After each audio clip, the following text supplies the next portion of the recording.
டெல்லி செங்கோட்டையை யார் கைப்பற்றணும்னு தீர்மானிக்க இந்த மலைக்கோட்டை மாநகர கடல் போல் திரண்டிருக்கும் தமிழ் சொந்தங்களே,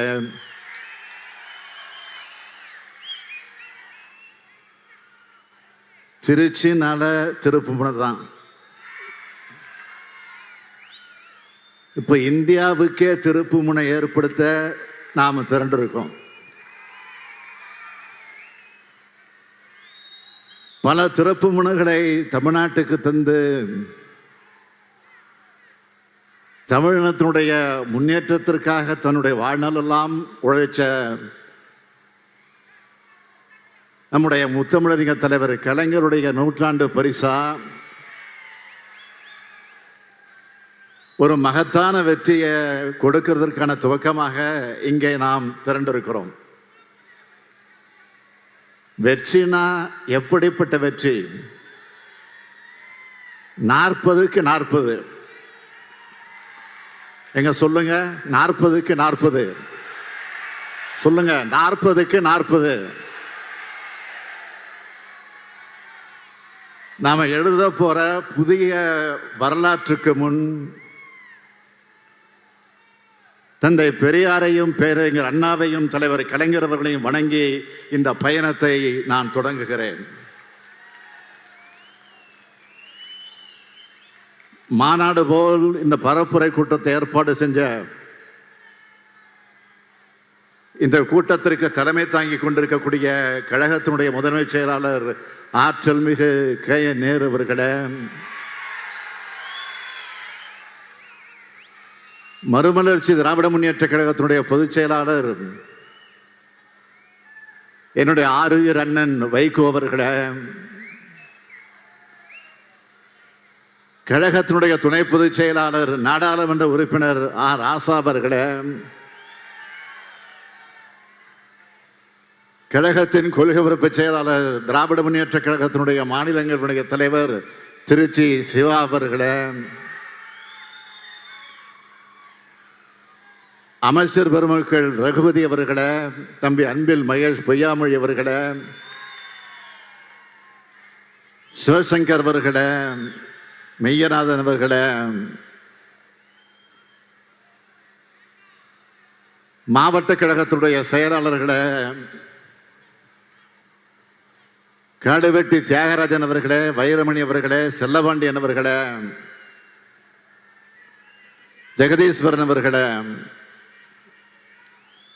மாநிலங்களுடைய உறுப்பினர் அப்துல்லா அவர்களே,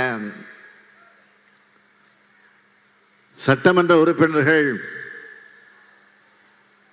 பழனியாண்டி, சின்னதுரை, மாணிக்கம், பிரபாகரன், சவுந்தரபாண்டியன், முத்துராஜா, ஸ்டாலின்குமார், இனிகோ இருதயராஜா, கதிரவன் உள்ளிட்ட முன்னாள் இந்நாள் உறுப்பினர்களே, நமது இந்தியா கூட்டணியுடைய வெற்றி வேட்பாளர்களாக களமிறங்கி சற்று முன் உங்களிடத்தில் வாக்கு கேட்டு அமர்ந்திருக்கக்கூடிய திருச்சி நாடாளுமன்ற தொகுதியில் போட்டியிடும் தம்பி துரை வைகோ அவர்களே, பெரம்பலூர் நாடாளுமன்ற தொகுதியில் உதயசூரியன் சின்னத்தில் போட்டியிடக்கூடிய தம்பி அருண் நேரு அவர்களே, ஒருங்கிணைந்த திருச்சி மற்றும் பெரம்பலூர் மாவட்ட கழக நிர்வாகிகளே, உள்ளாட்சி பிரதிநிதிகளே, இந்தியா கூட்டணி கட்சியினுடைய நிர்வாகிகளே, தொண்டர்களே, பத்திரிகை மற்றும் ஊடகத்துறை சார்ந்த நண்பர்களே, என் உயிரோடு கலந்திருக்கக்கூடிய தலைவர் கலைஞரின் உயிரினும் மேலான அன்பு உடன்பிறப்புகளே, உங்கள் அனைவருக்கும் வணக்கம்.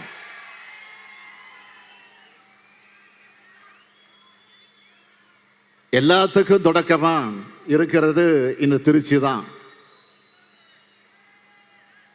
திராவிட முன்னேற்ற கழகம் தேர்தலில் நிற்கணும்னு 1956ஆம் ஆண்டு முடிவெடுக்கப்பட்டது இந்த திருச்சி மாநாட்டில் தான். திருச்சி பாதை எப்போதுமே வெற்றி பாதை. அதோட அடையாளமாக தான் திராவிட முன்னேற்ற கழகத்திற்கு 6 முறை ஆட்சி பொறுப்பை வழங்கி இருக்கிறாங்க தமிழ்நாட்டு மக்கள். நேரு அவர்கள் சொன்னது போல கடந்த சட்டமன்ற தேர்தலுக்கு முன்னால் தமிழ்நாட்டின் விடியலுக்கான முழக்கம் என்ற எழுச்சி மிகு கூட்டத்தை ஏற்பாடு செஞ்சு இங்கே அழைச்சிக்கிட்டு வந்தார் ஆறு சகோதரர் நேரு அவர்கள். அதுதான் தமிழ்நாட்டில் அதிமுக ஆட்சியை வீழ்த்தி கோட்டையில திராவிட முன்னேற்ற கழகத்தோட ஆட்சியை அமர வச்சது. உங்களில் ஒருவனான இந்த முத்துவேல் கருணாநிதி ஸ்டாலின் முதலமைச்சராக பொறுப்பேற்றுக்கிட்டேன். அன்று முதல் இந்தியாவை பாராட்டுகிற நல்லாட்சியை நடத்தி வருகிறேன். பாசிச பாஜகவை வீழ்த்தி இந்தியா கூட்டணியோட ஆட்சியை ஒன்றியத்தில் ஏற்படுத்துறதுக்காக நடக்கிறது தான் இந்த நாடாளுமன்ற தேர்தல். தேர்தல் என்பதால் பிரதமர் இப்போது இந்தியாவிலே இருக்கிறார். அதனால தான் அடிக்கடி தமிழ்நாட்டுக்கு வர்றாரு. இல்லைன்னா பெரும்பாலும் வெளிநாட்டில் தான் இருப்பார். சமீபத்தில் சேலத்தில் உரையாற்றின பிரதமர் மோடி அவர்கள் தமிழ்நாட்டில் அவருக்கு செல்வாக்கு அதிகமாகிவிட்டதால் திமுகவினருக்கு தூக்கம் வரல அப்படின்னு பேசியிருக்கிறார். உண்மையில தன்னுடைய ஆட்சி முடிய போகுதுன்னு பிரதமர் மோடிக்கு தான் தூக்கம் வரல. அவருக்கு ஏற்பட்டிருக்கக்கூடிய தோல்வி பயம் அவருடைய முகத்திலையும் கண்ணிலையும் நல்லா தெரியுது. சரி, தமிழ்நாட்டுக்கு இத்தனை முறை வந்தார, அவர்கிட்ட நான் ஒரே ஒரு கேள்விதான் கேட்டேன். அதுக்கு ஒரு முறையாவது அவர் பதில் சொல்லி இருக்கிறாரா? வாரம் வாரம் வந்தாலும் அவர் பதில் சொல்லல. இனி வந்தாலும் சொல்ல முடியாது, சொல்லவும் முடியாது. 10 ஆண்டு காலம் ஆட்சி செஞ்ச ஒரு பிரதமரால தமிழ்நாட்டுக்கு செஞ்ச சிறப்பு திட்டம் ஒண்ணு கூட அவரால் சொல்ல முடியுமா? இவர் நம்மளை விமர்சிக்கிறார். இப்போ நான் சொல்றேன், நம்மோட திராவிட மாடல் ஆட்சியில 3 ஆண்டுகளா மக்களாகிய உங்களுக்கு செஞ்ச சாதனைகளோட பட்டியலை சொல்லவா? சொன்னா இன்னைக்கு ஒரு நாள் போதாது. முக்கியமான சில திட்டங்களோட பயன்களை பற்றி நான் சொல்றதை விட தமிழ்நாட்டு மக்கள் என்ன சொல்றாங்கன்னு நேற்று ஒரு வீடியோ பார்த்தேன். அதுல ஒரு மகளிர் சொல்றாங்க, எங்க வீட்டில் குழந்தைகளுக்கு உடம்பு சரியில்லைன்னா காசுக்காக யாரையும் எதிர்பார்க்க வேண்டிய தேவையே இனிமே இல்லை. எங்க அண்ணன் ஸ்டாலின் கொடுக்கிறாரு 1000 ரூபாய் தாய் வீட்டு சீர் இருக்கு. இப்படி மாசம் மாசம் மாநிலம் முழுக்க 1,15 லட்சம் குடும்பங்கள் மகிழ்ச்சியா இருக்காங்க. அடுத்து விடியல் பயணம் திட்டம் பத்தி பேசுறாங்க. ஸ்டாலின் சார் பஸ்ல போய் 4 மாசமா இலவச பயணம் செஞ்சு கம்ப்யூட்டர் கோர்ஸ் முடிச்சு இப்போ வேலைக்கு போறேன். காஞ்சிபுரம் மாவட்ட சகோதரி ஒருத்தர் மகிழ்ச்சியோடு சொன்னாங்க. இந்த மாதிரி மாநிலம் முழுக்க இதுவரைக்கும் மகளிர் மட்டும் 445 கோடி முறை பயணம் செஞ்சிருக்காங்க. அடுத்து திருப்பூர் மாணவி ஒருத்தர் பேசுறாங்க, ஏழ்மையான சூழல்ல அரசு பள்ளியில் படிச்சு கல்லூரிக்கு வந்த எனக்கு அப்பா மாதிரி ஸ்டாலின் ஐயா 1000 ரூபாய் தராருன்னு சொன்னார். இப்படி மாநிலம் முழுக்க 4,81,075 மாணவிகள் புதுமை பெண் திட்டம் மூலமாக பயனடைகிறாங்க. அடுத்த வீடியோவில் எப்பவாச்சும் வீட்டில் சாப்பிடுவேன். காலையில் அம்மா வேலைக்கு போயிடுவாங்க, நான் ஸ்கூலுக்கு வந்துடுவேன்.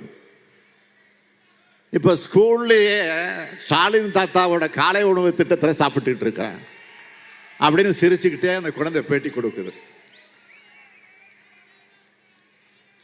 அந்த மாதிரி தமிழ்நாடு முழுக்க 16 லட்சம் குழந்தைங்க காலை உணவு திட்டத்தில் சாப்பிட்றாங்க. அடுத்து கொரோனா காலத்தில் பள்ளிக்கு போகாம ஏற்பட்ட இந்த கேப்ல 10 வரைக்குமான எண்களை கூட மறந்துட்டு இருந்த குழந்தைகள் இப்போ எண்கள் எழுத்துக்களை நல்லா வாசிக்கிறாங்க. இதை தன்னார்வலர் ஒருத்தர் சொன்னார். அதுக்கு காரணமான இல்லம் தேடி கல்வி திட்டத்தில் இதுவரைக்கும் 24,86,000 மாணவர்கள் பயனடைந்திருக்கிறாங்க. இன்னொரு கல்லூரி படிக்கிற தம்பி பேசுறாரு, வேலைக்காக நாங்கள் எக்ஸ்ட்ரா கோர்ஸ் படிக்கணும்னா கோச்சிங் சென்டருக்கு நிறைய ஃபீஸ் கட்டணும். ஆனால் லட்சங்களை கட்டி படிக்க வேண்டிய அந்த கோர்ஸுகளை எங்களுக்கு நான் முதல்வன் திட்டத்தின் மூலமாக இலவசமாக சொல்லிக் கொடுத்த காரணத்தால் வேலை கிடைச்சிருக்குன்னு அந்த தம்பி சொன்னார்.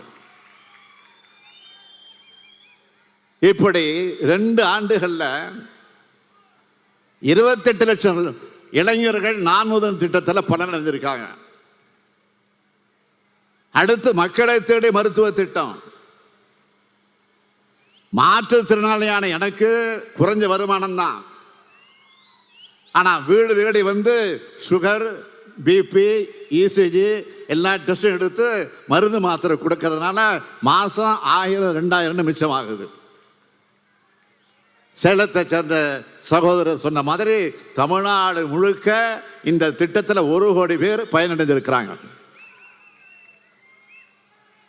நிறைவா கும்பகோணத்தை சேர்ந்த ஒருத்தர் சொல்றாரு, மக்களுடன் முதல்வர் திட்டத்தால் 35 ஆண்டு காலமாக முடியாத பட்டா மாற்றம் 3 நாளில் முடிஞ்சதுன்னு நன்றி சொன்னார். இப்படி தமிழ்நாட்டில் இருக்கிற எல்லா குடும்பத்திற்கும் பார்த்து பார்த்து அவங்க குடும்பத்தில் ஒருத்தனா பல திட்டங்களை தீட்டி தருபவன் தான் இன்றைக்கு உங்கள் முன்னால் கம்பீரமாக நின்று கொண்டிருக்கக்கூடிய முத்துவேல் கருணாநிதி ஸ்டாலின். மாநிலத்தை ஆளும் நாங்க தாங்க முடியாத நிதி நெருக்கடியிலும் இவ்வளவு செஞ்சிருக்கிறோம். நீங்க என்னென்ன சிறப்பு திட்டங்களை தமிழ்நாட்டுக்கு செஞ்சிருக்கீங்கன்னு பிரதமர்கிட்ட கேட்டா, சென்னை தூத்துக்குடி வெள்ள பாதிப்புக்கு ஏன் நிதி தரலன்னு பிரதமர்கிட்ட கேட்டா, எய்ம்ஸ் மருத்துவமனையை ஏன் கட்டலன்னு பிரதமர்கிட்ட கேட்டா, புதிய ரயில் திட்டம் எங்கன்னு பிரதமர்கிட்ட கேட்டா, இங்க இருக்கக்கூடிய ஒன்றிய அரசு பணிகள் ஏன் தமிழ்நாட்டுக்கு இளைஞர்களுக்கு முன்னுரிமை தரமாட்டீங்க நீங்க அப்படின்னு கேட்டா, எதுக்காவது அவர்கிட்ட சரியான பதில் இருக்கா? அவருடைய தோல்விகளை மறைக்க, மாநில உரிமைகளை பறிக்க, அதை மறைப்பதற்காக தமிழ் மொழியை புறக்கணிச்சதை மறைக்க, தமிழ்நாட்டு வளர்ச்சிக்கு முட்டுக்கட்டை போட்டதை மறைக்க, மொத்தத்தில் உண்மையான மக்கள் பிரச்சனைகளை மறைக்க, தேவையில்லாத விஷயங்களை எல்லாம் பேசி திசை திருப்புகிறாரு. தேர்தலுக்கு தேர்தல் நீங்க நடத்துகிற கபட நாடகங்கள் இனி தமிழ்நாட்டு மக்கள் மட்டுமல்ல, ஒட்டுமொத்த இந்திய மக்களும் நம்ப மாட்டாங்க, உங்களை மன்னிக்கவும் மாட்டாங்க. மாநிலம் முழுவதும் பண்ண திட்டங்களை நான் பட்டியல் போட்டேன். நலத்திட்டங்கள் மட்டுமல்ல, இந்த மாவட்டங்களுக்கு செஞ்சுக்கிட்டு இருக்கிற வளர்ச்சி திட்டங்களையும் சொல்லவா? சிலவற்றை மட்டும் சொல்றேன். 350 கோடி ரூபாய் மதிப்பீட்டில் திருச்சியில் ஒரு மிகப்பெரிய பேருந்து முனையம் மற்றும் கனரக வாகன சரக்கு மையம் அமைக்கும் பணி நடந்துகிட்டு இருக்கு. 142 கோடி ரூபாய் மதிப்பீட்டில் மணப்பாறையில் உணவு பூங்கா, நவல்பட்டில் தகவல் தொழில்நுட்ப மையம், பஞ்சப்பூர்ல 410 கோடி ரூபாய் மதிப்பீட்டில் மினி டைடல் பார்க், 110 கோடி ரூபாய் மதிப்பீட்டில் திருச்சியில் மகாத்மா காந்தி நினைவு அரசின மருத்துவமனைக்கு புதிய கட்டடங்கள் ஆகிய பணிகள் வேகமாக நடந்துகிட்டு இருக்கு. இன்னும் பல திட்டங்கள், குறிப்பாக திருச்சியில இளைஞர்களுக்காக உலகத்தரத்தில் ஒரு ஒலிம்பிக் அகாடமி, புதுக்கோட்டையில புதிய பேருந்து நிலையம், 40 கோடி ரூபாய் மதிப்பீட்டில் கரூர் பேருந்து நிலைய கட்டுமான பணிகள் பட்டியல் நீளமா இருக்கு. அடுத்து இங்கே தம்பி வேட்பாளர் துரைவைக்க சொன்னது போல நேற்று முன்தினம் வெளியிட்ட தேர்தல் அறிக்கை, அதை பற்றியும் சொல்லணும். அதிலேயும் சிலவற்றை தலைப்புச் செய்திகளாக நான் சொல்றேன். கடந்த 10 ஆண்டுகளாக பாஜக அரசு இஷ்டத்துக்கு எத்தனை பெட்ரோல், டீசல் மற்றும் சமையல் சிலிண்டர் விலையை குறைக்கப்படும் என்று எத்தனை பேர் சொல்லி ஏமாத்தினாங்க. தமிழ்நாட்டு ஏழை எளிய மாணவர்களின் உயிரை பலி வாங்கக்கூடிய நீட் தேர்வு ஒழிக்கப்படும். மாநிலங்களோட உயிர் மூச்சா இருக்கிற நிதி உரிமைக்கு வேட்டு வைக்கும். தற்போது ஜிஎஸ்டி முறை சீர்திருத்தம் செய்யப்படும். சிறுபான்மையின மக்களுக்கு எதிரான சட்டங்கள் ரத்து செய்யப்படும்.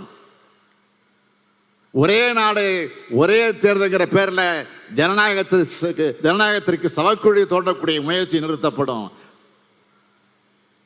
உலக பொதுமுறையான திருக்குறளை தேசிய நூலாக அறிவிக்கப்படும். ஒன்றிய அரசு பணி தேர்வுகள் ஒன்றிய அலுவலகங்களில் தமிழ் மொழியில் பயின்ற நமது இளைஞர்களுக்கு இடம் உறுதி செய்யப்படும்.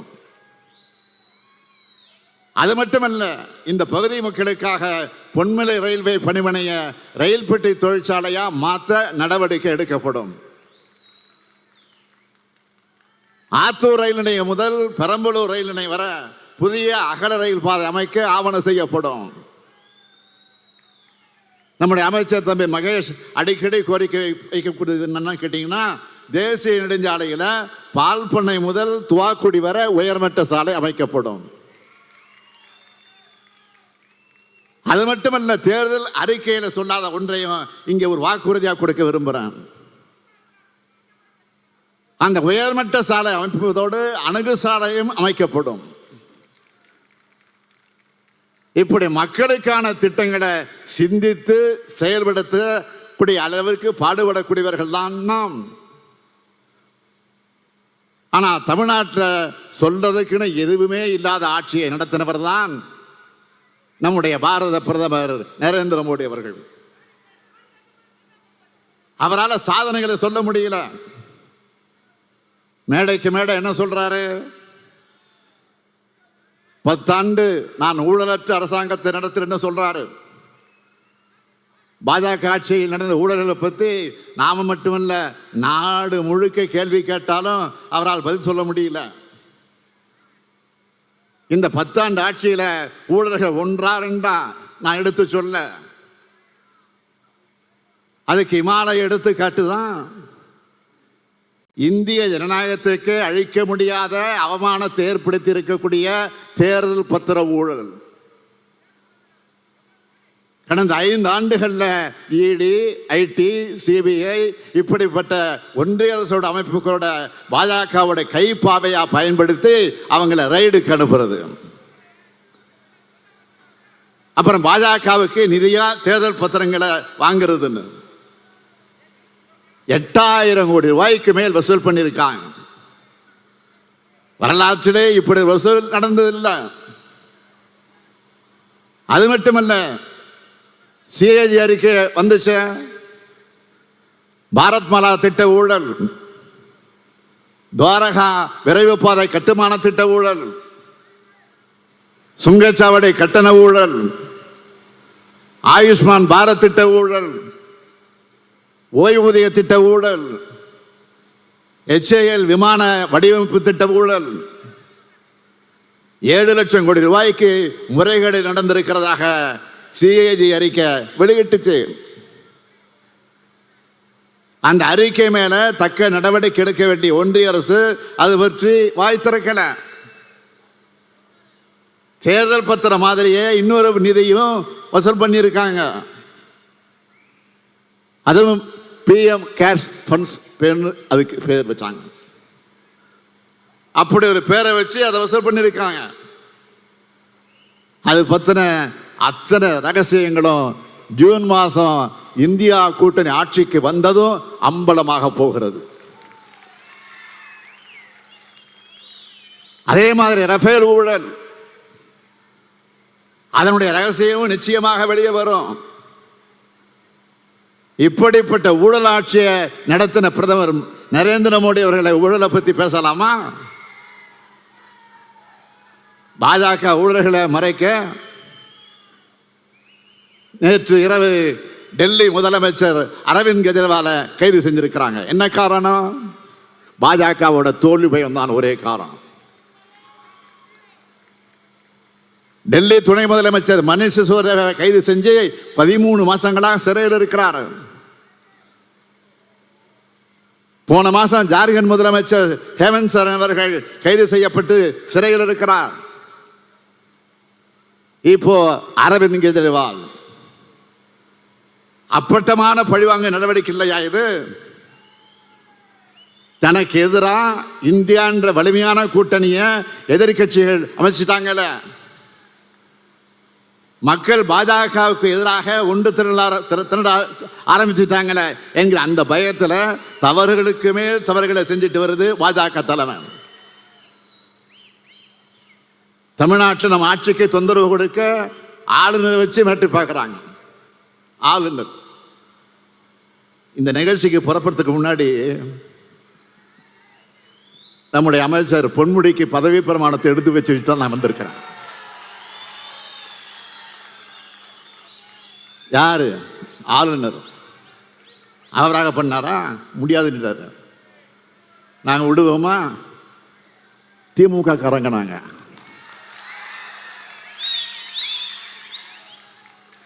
நீதிமன்றத்துக்கு போனோம். உச்ச நீதிமன்றத்தில் என்ன நேற்றைக்கு நீதிமன்றத்தில் வாதம் நடந்துச்சு. எப்படிப்பட்ட கண்டனத்தை ஆளுநருக்கு தெரிவிச்சிருக்கிறாரு தலைமை நீதிபதி. அதற்கு பிறகு இன்றைக்கு 3 மணிக்கு அழைப்பு வந்துச்சு. அந்த அழைப்பை ஏற்றுக்கொண்டு நாங்கள் நேரடியாக சென்று ராஜ்பவனில் போய் பதவி பிரமாணத்தை எடுத்துட்டு ஒரு மரியாதைக்கு ஆளுநருக்கு பொக்கே ஒன்று கொடுத்துட்டு பரபரப்பாக சொன்னேன். இன்னைக்கு தான் நான் தேர்தல் வேலையை தொடங்குறேன், தேர்தல் பிரச்சாரத்துக்கு முதலாக ராஜ்பவன்ல இருந்து தொடங்குறேன்னு சொன்னேன். அவர் ஒன்று சொன்னார், பெஸ்ட் ஆஃப் லக் அப்படின்னு சொல்லி அனுப்பிச்சார். ராஜ்பவன்ல இருந்து தொடங்கி இருக்கக்கூடிய இந்த பயணம் குடியரசுத் தலைவர் மாளிகை வரைக்கும் போக போகுது என்பதற்கு இது ஒரு அடையாளம். மக்களுக்கான சட்டங்களை நாம் நிறைவேற்றினா அதுக்கு ஒப்புதல் தராமல் நிறுத்துறாரு. நாம் ஒவ்வொரு முறையும் உயர் நீதிமன்றத்துக்கு போகணும். நேற்றும் இன்றைக்கு மாதிரி வரலாற்றில் வேற எந்த ஆளுநரையாவது நீதிமன்றம் இப்படி கடுமையான கேள்விகள் கேட்டிருக்கா? அப்படிப்பட்ட கேள்விகள் நேற்றைக்கு கேட்கப்பட்டிருக்கு. மக்களை எதிர்கொள்ள பயப்படக்கூடிய பாஜக அமலாக்கத்துறை, CBI, வருமான வரித்துறை போன்ற புலனாய்வு அமைப்புகள் மூலமாகவும் ஆளுநர் மூலமாகவும் எதிர்கொள்கிறது கோழைத்தனம், பேடித்தனம். உங்களுடைய மிரட்டல், ஊரட்டல் அரசியல் அத்தனையும் மக்கள் கவனிச்சுட்டு இருக்கிறாங்க. இது இந்தியா கூட்டணிக்கும் பாஜகவுக்குமான யுத்தம் அல்ல, இது இந்திய நாட்டு மக்களுக்கும் பாசிச பாஜகவுக்குமான யுத்தம் என்று மறந்துடாதீங்க. இந்த யுத்தத்தில் மக்கள் தான் வெற்றி பெறுவாங்க. பாசிச பாஜக வேரோடும் வேரடி மண்ணோடு வீழ்த்தப்படும். இந்திய மக்கள் இப்போ இந்தியா கூட்டணியுடைய பக்கம் அணி திரண்டுட்டாங்க. பிரதமர் அவர்களே, மாண்புமிகு பிரதமர் அவர்களே, மாண்புமிகு பாரத பிரதமர் அவர்களே, இந்தியா கூட்டணி மாபெரும் வெற்றி வெற்றி வெற்றின்னு ஜூன் 4 வரவுள்ள செய்தி உங்க தூக்கத்தை தான் தொலைக்க போகிறது.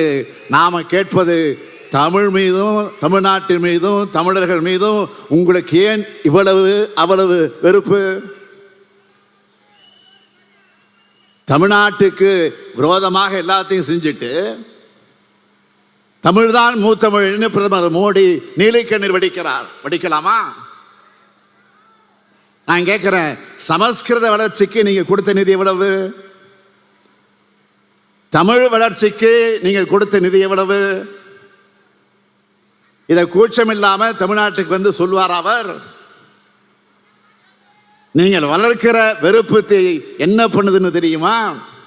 ஒன்றிய பாஜக அமைச்சர் ஒருத்தர் பெங்களூர்ல வெடிச்ச குண்டு தமிழர்கள் வச்ச குண்டுன்னு சொல்றாரு. தமிழர்கள் என்ன வன்முறையாளர்களா, பயங்கரவாதிகளா? நான் கேட்கிறேன், தமிழ்நாட்டு மக்கள் எப்படியெல்லாம் நீங்கள் கொச்சைப்படுத்தி இப்ப பேச ஆரம்பிச்சிருக்கீங்க? பாஜகவை சேர்ந்தவங்களோட எண்ணம் முழுக்க எங்க இருக்கு? பாஜக மக்கள்கிட்ட இருந்து சுரண்டுமே தவிர மக்களுக்கு எதுவுமே செய்யாது. அதனாலதான் மக்கள் இயற்கை பேரிடரில் பாதிக்கப்படும் போது நம்மளோட நிதியிலிருந்து நாம தரோம். அதையும் மனசாட்சி இல்லாம கொச்சைப்படுத்தி அதுல ஆனந்தம் அடைகிறது என்ன மாதிரியான அரசியல்? தமிழ்நாட்டில இருந்து ஏராளமான நிதியை வரியா வசூல் பண்றீங்க. அதுல இருந்து நியாயமான பங்கு ஏன் திருப்பி தர மறுக்கிறீங்க? அதுதான் கேட்கிறோம். ₹1 வசூல் செஞ்சுட்டு 29 பைசா மட்டும் திருப்பி தரது நியாயமா, முறையா, தர்மமா அப்படின்னு கேட்கிறோம். இதை கேட்டா சில நாட்களுக்கு முன்னாடி ஒன்றிய நிதியமைச்சர் நிர்மலா சீதாராமன் அவர்கள் ஆணவமா சொல்றாரு, என்ன தெரியுமா? மக்களுக்கு நிவாரணம் வழங்குறது பிச்சையாம். எவ்வளவு ஆணவமா, எவ்வளவு வாய் கொழுப்பு! மாண்புமிகு நிர்மலா சீதாராமன் அவர்களே, உங்கள் அரசியலுக்காக தமிழ்நாட்டு மக்களை நீங்க கொச்சைப்படுத்துவீங்களா? பாதிக்கப்பட்ட மக்களை அவமானப்படுத்துவீங்களா? மக்களுக்கு கொடுக்கிறது எதுவுமே பிச்சை அல்ல, அது அவங்களுடைய உரிமை.